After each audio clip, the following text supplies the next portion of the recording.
Bonsoir. Ce soir, je vous propose une histoire d'amour originale, remplie de mystères, de magie et de tendres émotions. Dans les cieux, un jeune archer, connu pour ses talents divins, va commettre une petite erreur qui déclenche alors une aventure qu'il n'aurait jamais imaginée. Installez-vous confortablement et laissez-vous emporter dans cette histoire où amour et hasard se mêlent de façon surprenante. Bonne écoute et douce nuit. Haut dans le ciel, Cupidon, le jeune et espiègle archer des cieux, regardait avec fierté l'arc dans ses mains. Bien que son rôle ait toujours été de faire naître des amours profonds et passionnels, il ressentait une certaine fierté pour son adresse. Un sourire en coin, il ajusta son arc et visa au loin. Cela faisait des années qu'il s'entraînait, mais aujourd'hui, il était décidé à repousser ses limites. Sa flèche d'amour se mit à briller doucement, comme imprégnée de la promesse qu'elle portait. « Je vais viser encore plus loin », se dit-il, le regard concentré sur sa cible, alors qu'il tirait la corde jusqu'à sa limite. Il voulait s'améliorer, devenir le meilleur archer parmi les cieux, et rien ne l'en empêcherait. Cependant, l'excès de confiance peut parfois mener à des erreurs. Et dans un moment d'inattention, alors qu'il se réjouissait d'avance de sa prouesse, la flèche échappa à son contrôle. Dans un frémissement, elle se libéra de l'arc et fila à toute allure. Cupidon, stupéfait, regarda l'arme scintillante disparaître dans les nuages, emportée par le vent, et il eut à peine le temps de réaliser ce qui venait de se passer avant qu'elle ne traverse les cieux pour tomber droit vers la terre. Son cœur fit un bond. C'était une flèche puissante, une flèche qu'il n'aurait jamais dû laisser s'échapper sans en mesurer les conséquences. « Oh non !» murmura-t-il, la panique montant en lui. Les flèches d'amour, il le savait, étaient capables de tisser des liens d'une force inégalée, unissant les âmes au-delà des barrières physiques et émotionnelles. Et si un humain la trouvait, ou pire, s'il venait à être touché par accident? Sans perdre une seconde, Cupidon se lança à la poursuite de sa flèche, traversant les nuages et plongeant à toute vitesse vers le monde des mortels. Dans son esprit tourbillonnaient 1000 pensées. Et si la flèche avait touché quelqu'un? Et si elle avait causé un amour hors de son contrôle? Ce genre d'erreur pouvait bouleverser les destins, et il devait éviter cela à tout prix. En approchant de la terre, il se rendit compte que sa flèche avait atterri dans un parc. C'était un endroit calme et verdoyant, où régnait une atmosphère paisible. Des enfants jouaient, leur rire résonnant sous les arbres, tandis que quelques passants profitaient de la douceur de l'ombre. La flèche était là quelque part. Il en était sûr. Il scruta les alentours, espérant que personne ne l'avait remarqué. Mais son espoir s'éteignit rapidement lorsqu'il aperçut un garçon d'environ 10 ans, avec de grands yeux curieux, qui venait de ramasser quelque chose d'inattendu dans l'herbe. Le cœur de Cupidon se serra. La flèche étincelait dans les mains du garçon, et il pouvait voir l'éclat familier de son énergie magique. Le garçon, un certain Nicolas, observa la flèche avec fascination. Elle ne ressemblait pas aux flèches de son propre arc-jouet, mais il la prit pour un bonus exceptionnel, quelque chose d'amusant à ajouter à son carquois. Avec un sourire satisfait, il la rangea soigneusement parmi ses propres flèches. Cupidon se mordit la lèvre. Il ne pouvait pas se permettre de laisser la flèche entre les mains d'un mortel, mais comment la récupérer sans trahir sa nature divine? Réfléchissant à une stratégie, Cupidon se mit en embuscade derrière un buisson, fixant Nicolas avec attention. Il attendait le moment propice, une ouverture où il pourrait discrètement reprendre la flèche. Il tenta de se rapprocher à plusieurs reprises, espérant se faufiler dans l'ombre. Cependant, il n'avait pas anticipé les difficultés de l'interaction avec les humains. Chaque fois qu'il s'approchait, le bruissement des feuilles ou le mouvement des branches alertait le garçon, qui se retournait brusquement, les yeux écarquillés. À chaque échec, Cupidon s'enfonçait un peu plus dans la frustration. Les humains étaient si imprévisibles. Et Nicolas, de toute évidence, était un garçon particulièrement attentif. Cupidon essayait tant bien que mal de dissimuler son agitation, mais il ne pouvait s'empêcher de craindre les conséquences si la pointe de cette flèche touchait une personne. Après plusieurs tentatives infructueuses, Cupidon décida de rester immobile, caché derrière un épais buisson, pour observer le garçon de plus près. Nicolas était désormais absorbé par son jeu, jouant à l'archer héroïque avec ses flèches et son petit arc. Cupidon comprit alors que, pour récupérer sa flèche, il devrait attendre que Nicolas perde son intérêt ou que quelque chose détourne son attention. Mais, malheureusement, ce n'était pas pour tout de suite. L'attente devint interminable, chaque seconde accentuant l'anxiété de Cupidon. Il observa le garçon pendant de longues minutes, cherchant le bon moment, le moment où la flèche serait laissée sans surveillance. Mais ce moment semblait ne jamais venir. Nicolas, infatigable, poursuivait son jeu, défiant sans le savoir l'ange de l'amour. Cupidon ne pouvait se résoudre à abandonner. Après tout, cette flèche lui appartenait, et il devait absolument la récupérer avant qu'un incident ne survienne. Car il savait, au fond de lui, que cette flèche égarée pourrait causer bien plus de dégâts qu'il ne pouvait l'imaginer. Mais Nicolas ne tarda pas à surprendre son observateur céleste en prenant une des flèches de son carquois, celle que Cupidon reconnaissait entre mille, et en la chargeant sur son arc. « Non, non, non » murmura Cupidon en retenant son souffle. Nicolas visa une cible invisible au loin et décocha la flèche avec un grand sourire, la regardant filer dans l'air. Cupidon suivit le trajet de la flèche du regard, pris de panique. Elle traversa le parc et finit sa course derrière un bosquet, disparaissant derrière un buisson.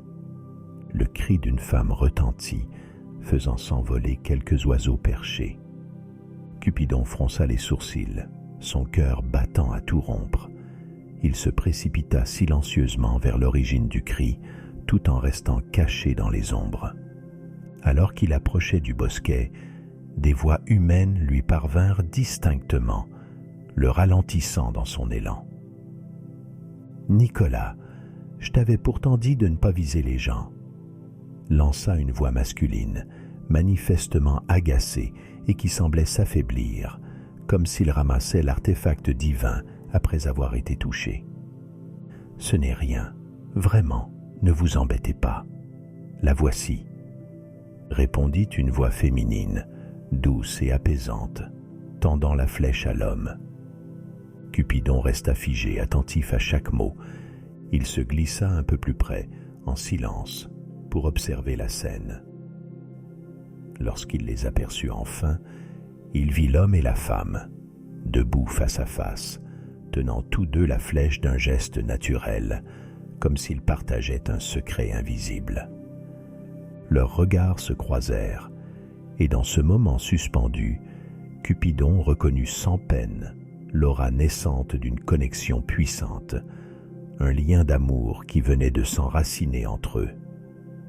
La femme, dont le visage s'était illuminé, fixait l'homme comme si elle découvrait un mystère fascinant, et lui, légèrement troublé, ne pouvait détacher son regard du sien. Cupidon sentit une vague d'angoisse l'envahir. C'était une situation qui ne devait pas arriver. Son erreur venait de provoquer une connexion puissante et indésirable entre deux inconnus. Il en déduit la situation. Le destin venait de dévier de son cours naturel, et Cupidon devait réparer son erreur coûte que coûte. Il prit une profonde inspiration, songeant aux conséquences de ce qu'il venait de voir. Cet amour ne devait pas exister. Il pouvait perturber l'équilibre du monde des mortels et pouvait entraîner des ramifications imprévisibles. S'il laissait les choses en l'état, qui sait ce que ce lien provoquerait? Il se fit la promesse de remettre de l'ordre, mais il ne pouvait simplement laisser les choses ainsi. Désormais, il allait devoir agir discrètement pour séparer ces deux êtres et empêcher cet amour, imprévu et non désiré, de s'épanouir. Alors que les deux inconnus échangeaient un dernier regard, absorbés l'un par l'autre, Cupidon, dissimulé derrière un arbre, s'avança légèrement, tendit la main et, dans un mouvement rapide mais précautionneux, parvint enfin à récupérer la flèche. Soulagé, il serra son précieux artefact contre lui, son esprit déjà concentré sur la prochaine étape, réparer cette erreur avant qu'elle ne bouleverse l'ordre naturel des choses. Après avoir enfin récupéré la flèche, Cupidon s'autorisa un soupir de soulagement. Cependant, il savait que son erreur allait bien au-delà d'une simple flèche égarée. Il avait observé l'étincelle dans leur regard, et cette flamme imprévisible pourrait continuer de brûler même en l'absence de la flèche. Cupidon se résigna. Il lui faudrait utiliser d'autres moyens pour s'assurer que cet amour naissant se dissolve naturellement. Il décida de suivre l'homme, espérant découvrir des détails qui lui permettraient d'intervenir de manière subtile. Après une petite discussion entre eux, il vit la femme s'éloigner. Il se concentra sur l'homme, qui tenait toujours Nicolas par la main. Ils commencèrent à marcher en direction de la sortie du parc, l'homme discutant gentiment avec le garçon. En se rapprochant, Cupidon put entendre quelques bribes de conversation, et il apprit que cet homme, célibataire, n'était pas le père de Nicolas, mais son oncle, chargé de l'emmener au parc, ce jour-là. Ce détail le rassura. Au moins, il n'avait pas involontairement mis en péril un mariage ou une relation déjà établie. Après une courte marche, l'homme s'arrêta devant un immeuble modeste, salua le petit Nicolas qui rejoignit sa mère. Puis il rentra chez lui. Cupidon nota mentalement l'adresse, un détail important pour la suite de son plan. De retour dans le monde des dieux, il se rendit directement dans son atelier. Il savait exactement ce qu'il devait fabriquer, une flèche de désenchantement capable de briser tout attachement émotionnel. Ces flèches étaient rarement utilisées et destinées à des cas exceptionnels, où un amour non souhaité menaçait l'ordre naturel des choses. Son objectif était clair. L'homme devait ressentir un rejet naturel pour la femme dès leur prochaine rencontre, ce qui effacerait toute trace de leur connexion. Une fois la flèche de désenchantement prête, Cupidon retourna sans attendre sur terre. La soirée commençait à tomber, et en jetant un coup d'œil à travers la fenêtre de l'homme, dans leur brève conversation au parc, semblait avoir pris rendez-vous avec la femme pour un dîner. Cupidon se sentit tiraillé. Malgré sa détermination à réparer son erreur, il ne pouvait s'empêcher de ressentir une certaine culpabilité. En les voyant échanger leurs premiers regards dans le parc, il avait perçu une sincérité dans cet amour, et l'idée d'infliger à cet homme un sentiment de dégoût pour la femme qu'il venait de rencontrer lui semblait cruelle. Mais il savait que ce n'était pas leur destin et qu'il devait empêcher cette relation de s'épanouir. Alors que l'homme se préparait avec enthousiasme pour son rendez-vous, Cupidon, invisible et attentif, l'observait de près, guettant le moment parfait pour décocher sa flèche de désenchantement. Alors qu'il se dirigeait vers le restaurant, Cupidon le suivit discrètement, maintenant sa concentration. Au moment où il s'apprêtait à lancer la flèche, un doute l'envahit, mais il se résigna. Elle toucha l'homme de plein fouet. Mais Cupidon sentit que ses émotions pour elle n'avaient pas été perturbées le moins du monde. Déconcerté, Cupidon observa depuis l'ombre. La flèche aurait dû instantanément créer un sentiment de rejet chez l'homme, et pourtant, rien ne changeait. L'homme continuait d'échanger des regards complices avec la femme, chacun de ses gestes trahissant son attirance et son désir de se rapprocher d'elle. Cupidon était troublé et confus. Pourquoi la flèche n'avait-elle pas fonctionné? Il n'en savait rien. Mais une chose était certaine, il ne pouvait abandonner sa mission. S'il ne pouvait affecter l'homme, alors peut-être qu'en dirigeant une flèche vers la femme, il pourrait créer une distance entre eux. S'approchant furtivement de la femme, il sortit sa flèche de désenchantement et visa soigneusement. Inspirant profondément, il décocha la flèche avec une précision divine, visant directement le cœur de la jeune femme.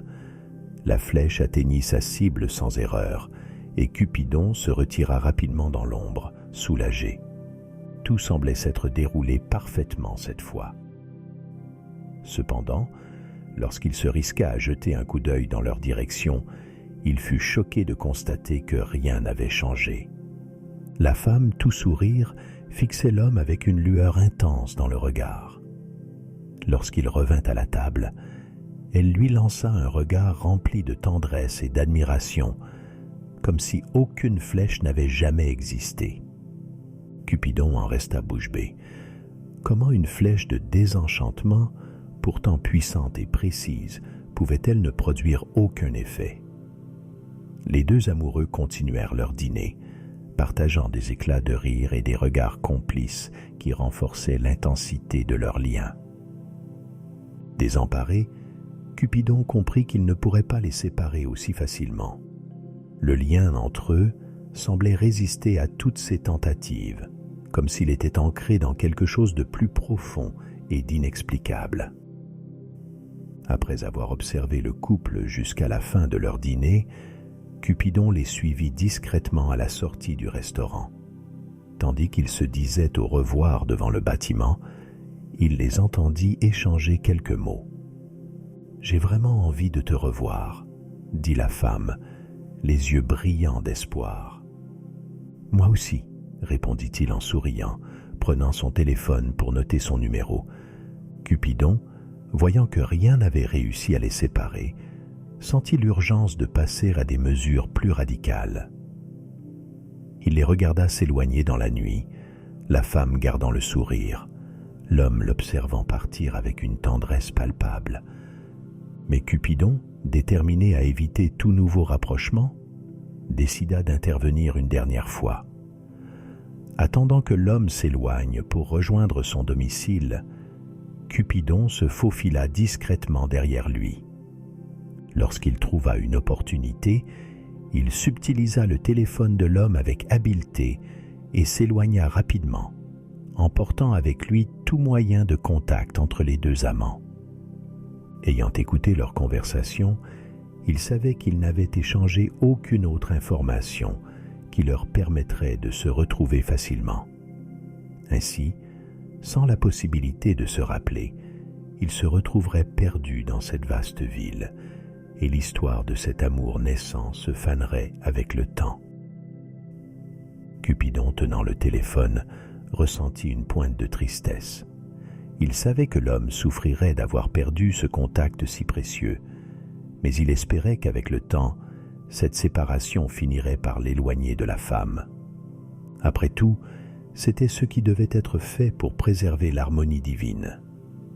Se détournant du parc, il aperçut une vieille statue de marbre, à moitié cachée par des herbes et de petites fleurs sauvages. Avec précaution, il creusa un petit trou au pied de la statue, juste assez profond pour y déposer le téléphone. Il le couvrit de terre et de quelques pierres, comme un secret enterré au creux d'un souvenir ancien. En reculant, Il observa la statue un instant, puis, satisfait de son intervention, il quitta les lieux, persuadé que cette fois, il avait enfin réglé le problème. Quelques semaines passèrent, et bien que Cupidon ait continué ses missions célestes, l'ombre de son erreur le hantait. Les souvenirs de cet homme et de cette femme continuaient de le troubler. Avait-il vraiment rétabli l'ordre comme il l'avait espéré? Avait-il réussi à empêcher un amour non souhaité de s'installer? L'incertitude le rongeait, et il finit par céder à l'envie irrésistible de vérifier l'état de cet homme, de voir s'il avait réussi à tourner la page. Descendant de nouveau sur terre, Cupidon retourna voir l'homme en passant par le parc où tout avait commencé. À sa grande surprise, il vit l'homme assis sur un banc, l'air pensif, le regard tourné vers l'horizon. Il semblait attendre, son nouveau téléphone à la main, comme s'il espérait secrètement revoir la femme. Jour après jour, Cupidon revint discrètement, et chaque fois, il retrouvait souvent l'homme au même endroit, fixant la foule, guettant chaque visage féminin qui passait. Intrigué, Cupidon s'approcha un peu plus chaque jour. Il en venait à comprendre que, malgré la distance qu'il avait créée entre eux, l'homme n'avait pas réussi à oublier cette femme. Sa présence dans le parc n'était pas une simple routine, mais un acte d'espoir, une manière de la retrouver. Cupidon se sentait tiraillé, partagé entre le devoir de maintenir l'ordre et la culpabilité de voir l'homme rongé par une passion non comblée. Un jour, poussé par la culpabilité et le désir de comprendre ce qui retenait cet homme dans cette attente interminable, Cupidon décida d'aller plus loin et de se montrer à lui. Il s'approcha de l'homme, toujours dans son apparence céleste, son arc à la main, ses ailes délicatement repliées dans son dos. La journée était calme et les oiseaux chantaient autour d'eux, comme insensibles à la présence de cet être divin. « On dirait que vous attendez quelqu'un, » dit-il, feignant la curiosité. L'homme, surpris de voir un enfant déguisé en ange lui parler de la sorte, tourna la tête vers lui et lui répondit avec un sourire triste. « Oui, enfin, non. C'est compliqué. Je ne suis même pas sûr de la revoir un jour. » Cupidon le fixa, ressentant la profondeur de sa tristesse. Après un moment d'hésitation, il choisit de révéler la vérité, sentant qu'il lui devait au moins cela. « Vous savez, il y a peut-être une raison pour laquelle vous ressentez tout cela. Je suis ici parce que, j'ai commis une erreur. C'est ma flèche qui a causé cette attirance que vous avez ressentie pour cette femme. Sa pointe n'aurait jamais dû vous toucher et j'ai tout fait pour réparer cela. » Il lui expliqua alors en détail qui il était et ce qui s'était passé ce jour-là. L'homme resta silencieux, choqué. Il scruta Cupidon, cherchant à comprendre si ses paroles avaient un sens ou s'il se jouait de lui. Finalement, il prit une profonde inspiration et d'un ton sérieux répondit « Mais je ne crois pas que votre flèche m'ait touché. Elle s'est plantée juste devant moi. Ce qui est sûr, c'est que je n'ai pas touché la pointe. Elle me paraissait bien trop aiguisée pour m'y risquer. » Cupidon sentit une vague d'incrédulité. « Ce n'est pas possible, » murmura-t-il, plus pour lui-même. « J'ai entendu un cri juste après le tir, et j'ai supposé... » « Oh, c'était elle qui a crié, mais elle n'a pas été touchée non plus, » expliqua l'homme avec un sourire triste. « Elle a crié par peur en voyant la flèche passer au-dessus de la tête d'un enfant. Elle a ensuite ramassé la flèche, en même temps que moi, mais sa pointe ne l'a pas touchée non plus. » Cupidon sentit ses certitudes s'effondrer. Il avait bâti tout son plan sur la conviction que sa flèche avait semé ce trouble. Pourtant, l'homme lui expliquait que ni lui ni la femme n'avaient été touchés, que cette connexion entre eux était née d'autre chose, peut-être d'une simple rencontre hasardeuse, mais profondément sincère. Il comprit alors que cet amour n'avait rien d'artificiel. C'était un amour pur, authentique, qui avait résisté à toutes ces tentatives d'effacement, et ces flèches de désenchantement, pourtant puissantes, n'avaient eu aucun effet. Ce lien entre eux puisait sa force au-delà de ses pouvoirs d'archer céleste, dans quelque chose de plus profond et sincère. Cet amour n'était pas une erreur ni une menace pour l'ordre qu'il protégeait. Au contraire, il semblait être en harmonie avec un dessein plus vaste, un destin peut-être écrit depuis longtemps. En réalisant cela, Cupidon ressentit une pointe de respect et d'admiration pour cet amour véritable. « Que devrais-je faire ?» demanda l'homme désespéré, la voix tremblante. « J'ai essayé de la retrouver, mais je ne me souviens de presque rien à part son visage, et sans son numéro, je suis perdu. » Cupidon se redressa et lui répondit avec une douceur nouvelle dans la voix, un léger sourire aux lèvres. « Si cet amour est votre destin, vos chemins se croiseront à nouveau. Il est rare qu'une de mes flèches de désenchantement ne fasse aucun effet. Votre amour doit être puissant. Ayez confiance en l'univers. Il a parfois une façon bien mystérieuse d'orchestrer les rencontres. » L'homme hocha lentement la tête, visiblement apaisé, bien que toujours mélancolique. Cupidon, sentant qu'il avait enfin rectifié sa véritable erreur, se releva pour s'éloigner, ses ailes déployées et légères.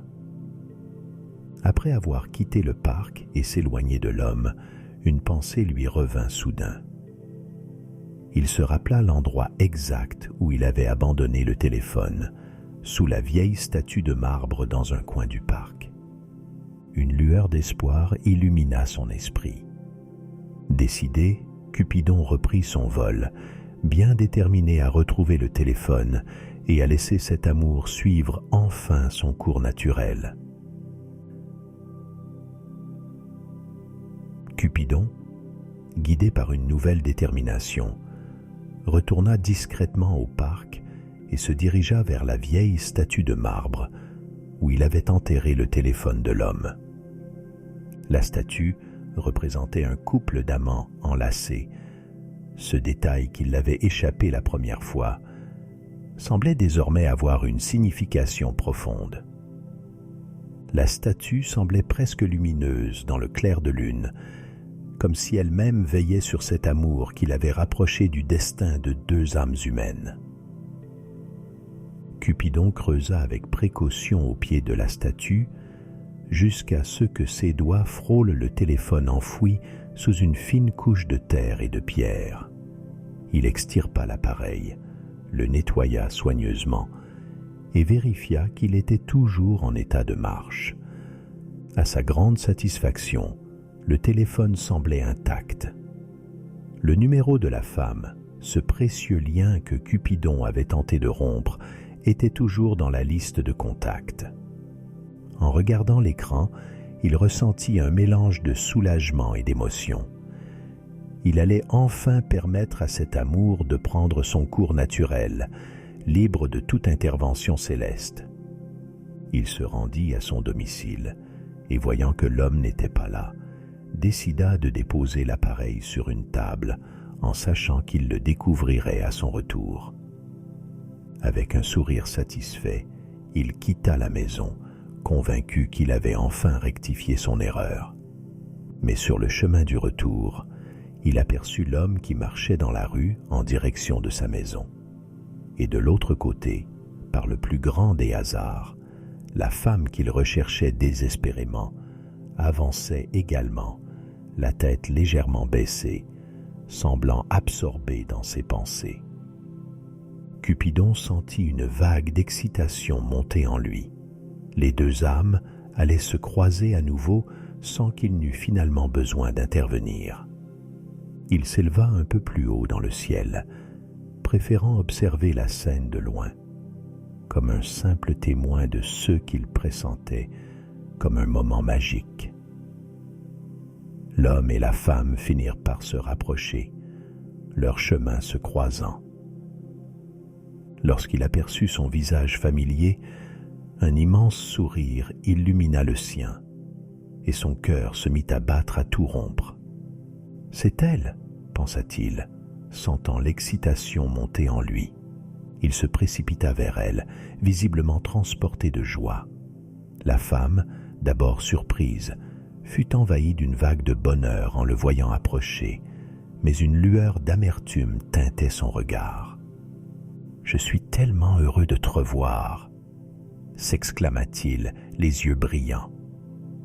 Elle lui sourit, émue, mais détourna légèrement le regard en continuant sa marche, toujours blessée.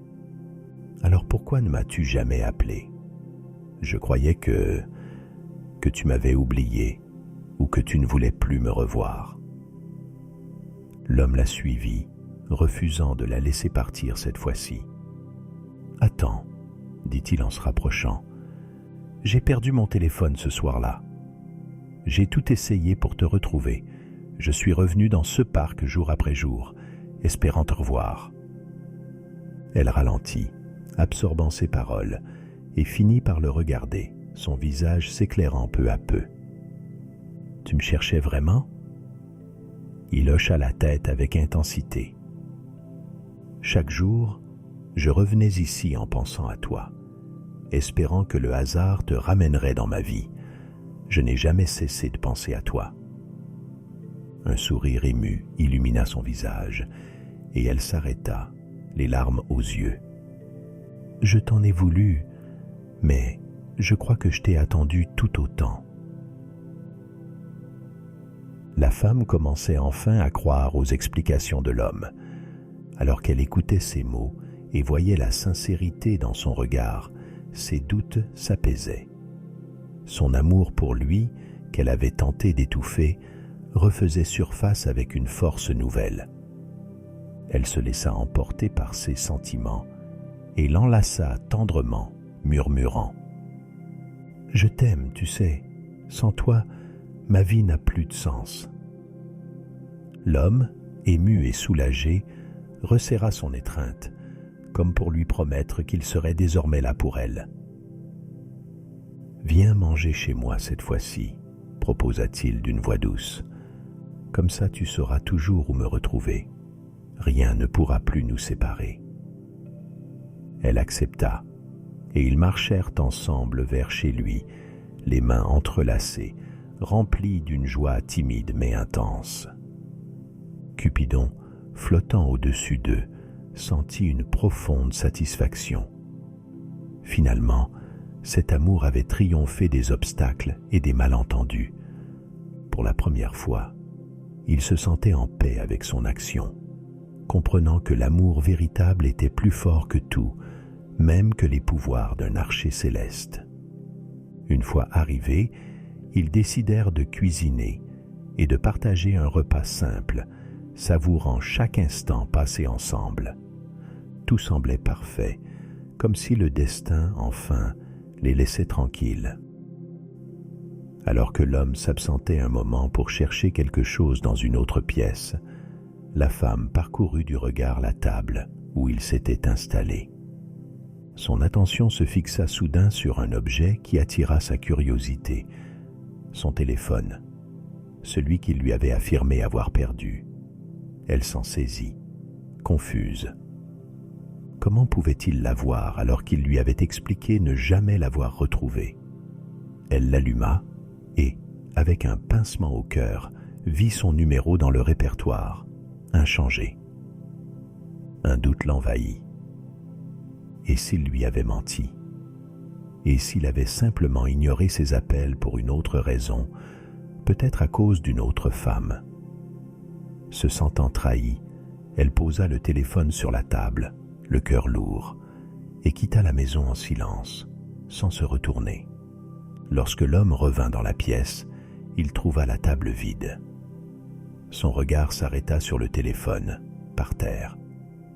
Il comprit immédiatement que quelque chose n'allait pas. Sans perdre une seconde, il sortit de chez lui, cherchant la femme dans les rues, pris de panique. En la retrouvant à quelques pâtés de maison, il la rejoignit et tenta désespérément de s'expliquer. « Je ne comprends pas ce qui se passe, mais je t'assure que je ne t'ai jamais menti. Je pensais avoir perdu ce téléphone pour de bon. Je te dis la vérité. » Elle le regarda, déchirée entre son amour pour lui et les doutes qui la rongeaient. Ses yeux cherchaient une réponse, mais les circonstances semblaient la pousser à croire qu'il mentait. Désespéré de ne pouvoir la convaincre, il lui dévoila l'histoire incroyable de Cupidon, le rôle de la flèche, et comment tout cela avait commencé par une rencontre due au hasard du destin. Elle l'écouta, mais cela ne faisait qu'empirer ses doutes. Comment croire à une histoire aussi incroyable, même en présence de cet amour qu'elle ressentait encore si fort? Soudain, le ciel s'ouvrit dans une lumière douce, et Cupidon descendit doucement, se matérialisant devant eux. Les deux amants, stupéfaits, le regardèrent avec émerveillement et incompréhension. « Tout ce qu'il vous a dit est vrai, » dit Cupidon, sa voix calme et apaisante. « Votre amour est sincère et authentique. Je pensais être à l'origine de cet amour, et j'ai alors tenté de l'empêcher par peur de rompre l'harmonie naturelle. Mais vous avez résisté à mes flèches, car l'amour qui vous lie est plus fort que toute intervention divine. » Il tourna son regard vers la femme, un léger sourire aux lèvres. « C'est moi qui ai déposé le téléphone sur la table après l'avoir retrouvé là où je m'en étais débarrassé, pensant mettre fin à l'amour artificiel que j'avais provoqué. » Les deux amants, soulagés et emplis d'un profond sentiment de reconnaissance, se regardèrent avec tendresse. Ils comprirent alors que ce lien entre eux n'avait jamais été fragile, mais au contraire destiné à persister malgré tous les obstacles. Cupidon, satisfait d'avoir rétabli la vérité, les observa s'embrasser tendrement. Alors qu'ils s'envolaient, il réalisa que les amours qui naissent naturellement entre les mortels portaient une magie qui surpassait tous ceux nés d'une intervention divine ou d'un simple caprice des dieux. Bonne nuit et à bientôt pour de nouvelles histoires.